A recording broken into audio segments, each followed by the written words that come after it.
Artificial soul, protoneuron and proto-consciousness. What is the origin of animateness in a matter? How can it be replicated in devices? Why it is impossible to create artificial general intelligence on the current computer architecture. Animation is the function of the observer in the consciousness, relative to which feelings, thoughts, emotions are displayed. Animated is not necessarily alive, and alive does not mean animated. Most living organisms, plants or protozoa, do not have higher nervous activity and animation. To repeat the algorithm, it is not necessary to copy the biological basis that is responsible for the functioning of the brain. Animateness does not have to have intelligence, just as intelligence does not have to have animateness. With the help of modern digital technologies, animation cannot be obtained. Let's look at why. The described approach uses electricity. Chemical or physical blocking of a signal in a neural network leads to loss of sensation. Artificial stimulation by an electrical signal leads to the appearance of hallucinations. This has been proven many times by science and medicine. All that remains is to describe the algorithm of how exactly electricity creates animation in the neural networks of the brain. The function of the observer in our consciousness is based on difference. If you cannot distinguish shades of colors, contours and illumination of objects, you have no vision. If you do not distinguish time, volume and tonality between sounds, you have no hearing.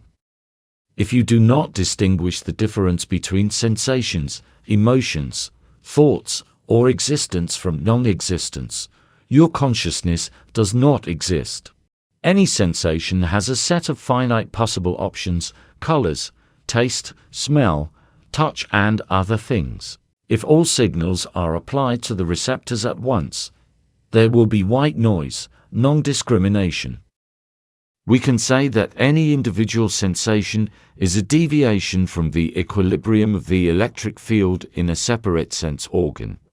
Red color is the state of equilibrium superposition of the vision analyzer, minus all other possible colors. The observer who perceives the sensation is the state of energy equilibrium in the neural network. Balance is also a beam of attention. This is an important addition. By connecting and disconnecting sections of neural networks, the brain enhances sensations, directing attention to them and highlighting them. This explains the work of grandmother cell, when the activation of one or more neurons leads to strong changes in the entire picture of consciousness. This also explains the journalist's myth about why the brain only works at a few %. We do not feel all sensations or thoughts at once, otherwise they wouldn't make sense. Therefore, most of the brain is always inactive. Gradual alignment of the imbalance in the energy balance of the brain leads to habituation to the feeling, which makes it invisible, monotonous sound or smell, taste, feeling of clothes on the body. Also, the effect of hormones on target cells leads to the closure or opening of sections of the neural network, which changes the sensations.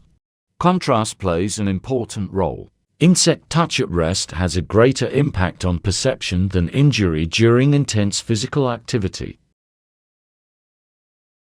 The function of the observer and its registration of the difference is possible only in a brief moment of the present time. The past no longer exists, the future does not yet exist, reality exists only in the present. The main novelty of the approach is that we replace the degree of freedom of the signal from temporal to spatial. When the value of a signal is determined, not by its modulation in time, but by where it came from into the system and what differences it caused. This will allow the entire complexity of consciousness to be displayed in the current time, making perception not virtual, but real. This is not possible in digital technologies based on bits, since part of the signal is already in the past and part is in the future. That's why our project is called non-bit. The simplest technical solution would be to create such a protoneuron. For A, the gradient of the equilibrium imbalance between B and C will be the internal value. This requires at least 3 conductor ends. The equilibrium between the two will always be in the middle and cannot be the value. Increasing the number of neurons and their endings will create complex pictures for the internal observer, creating emergent properties in the system that exist subjectively for it. Consciousness can be compared to the refraction of white light in a complex prism, giving numerous multicolored patterns. Only we refract the energy balance, and the patterns of sensations are his attempt to correct the distortion. Discrete changes in electrical potential between groups of neurons should not be considered units of information, but rather an accessible biological mechanism for changing the balance within areas of the brain. There can only be one equilibrium in our model of consciousness.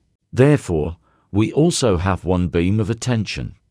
Important addition: such a model of consciousness and neurons could have developed in an evolutionary way, from simple to complex, without requiring technological leaps in the process of origin. In nature, we can observe such a replacement of a signal from a temporal form to a spatial one in chemistry, when the structure of a molecule plays the role of a signal, and the information processing is the system's desire for energy equilibrium.